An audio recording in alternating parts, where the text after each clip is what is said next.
Anthony. I'll be answering your question today. So the question today that was asked was, a standard pair of 6-sided dice is rolled.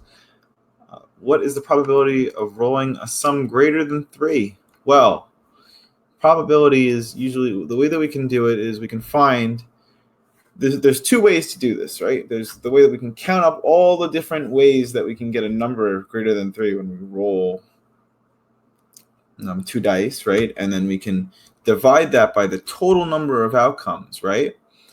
But there's another actual formula for this, which is going to be faster for us, right? And that's going to be 1 minus the amount of failures, right?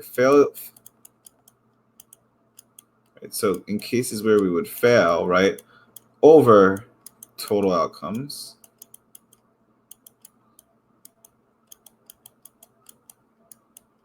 And this is going to give us the same thing, right? Because this is saying, oh, if we're successful, we're going to have some amount. Like, let's say we were trying to roll a 6-sided dice and we wanted any number but a 6, right? That means that 5 out of the 6 numbers would be good numbers, right?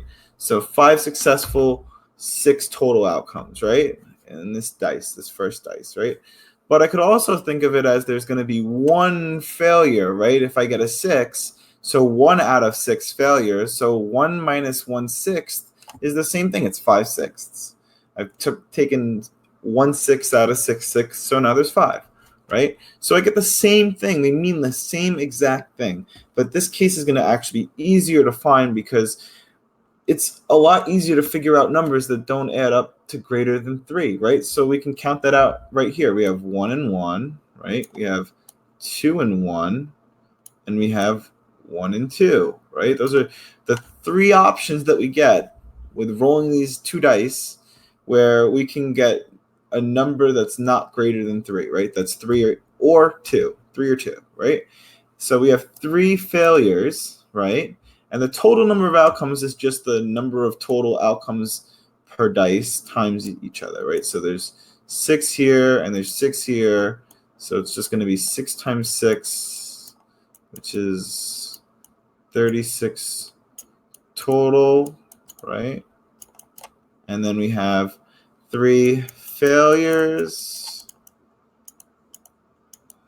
Well, we know that whatever, this is going to be 36 out of 36 minus 3 out of 36.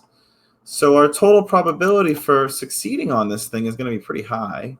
It's going to be 33 out of 36.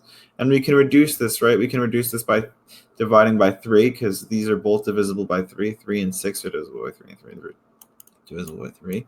So we can make that 11 out of 12, right? And that's going to be our final probability for rolling a pair of 6-sided dice and getting something bigger than a 3, which is really likely. Like, it's very, very odd for you to get snake eyes or to get 1 and 2. It's towards the bottom of our discrete probability curve. The most likely numbers you're going to roll are 7, right? Because you can get a 3 and a 4, or a 4 and a 3, or a 5 and a 2, or a 1 and a 6. There's a lot of different possibilities, and it goes the other way too. 6 and 1, 2 and 5, right? Instead of a 5 and 2. All right. Okay. Hope you understood this question, and hope this was insightful. And have a great day.